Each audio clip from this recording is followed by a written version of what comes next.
one card and my quote, card and two quotes, card and my third quote or fourth quote. I'm going to get started.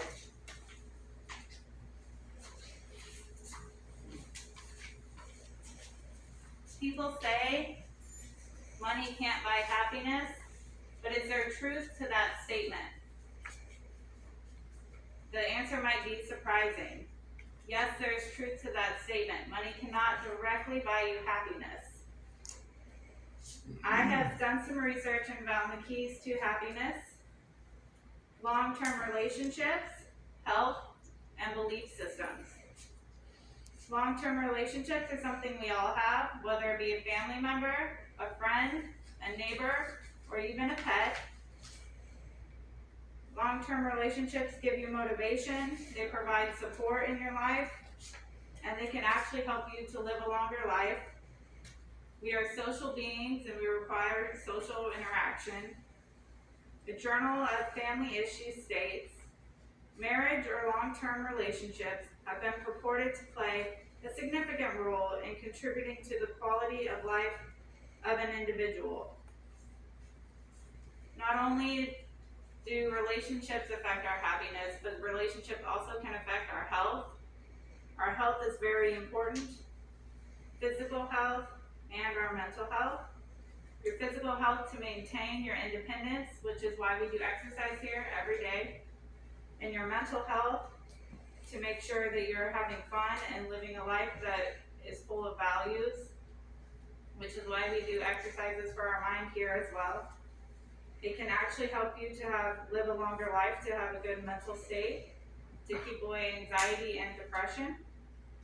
The Scientific Monthly states, true happiness comes from within ourselves, from our own mental attitude, rather than external conditions.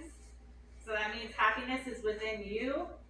The things that happen around you don't necessarily affect your happiness. And Laura Sizer, a scientific journalist, also states, happiness is a way of interacting with the world that helps secure and promote our well-being. My third key to happiness is going to be beliefs. Not just religious beliefs, but your motivation, your morality, the rights and wrongs, your do's and don'ts in life, the things that bring you happiness in your life. They can start at a young age, but luckily can be rewritten as you get older to help you to gain more happiness in your life. If you want to take a look at the handout I've given you, there are a couple things on there that would help you to be a happier person. The first one being gratitude. Being able to say thank you for the things around you. A positive outlook, staying optimistic. Purpose, everyone needs purpose in their life. My purpose is to bring happiness to the people around me. That's why I work here.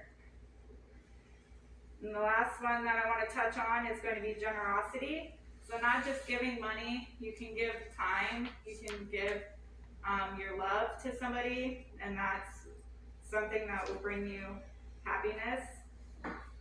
Plus one states, findings suggest that pursuing of goals focused on self-enhancement or self-centered values are less likely to result in happiness compared to pursuing alter-centered collective goals or selflessness. This is stating the more goals that you have for your community, the more goals that are centered on the people around you, the more likely you are to be happy, whereas those selfish goals are less likely to bring you that happiness, the more likely to bring you down. I hope this speech has brought us a little bit closer to happiness and has helped you to learn the keys to happiness. Those keys being long-term relationships, such as a family member or friend, health, such as physical or your mental health, and your belief system, such as your morality. Thank you.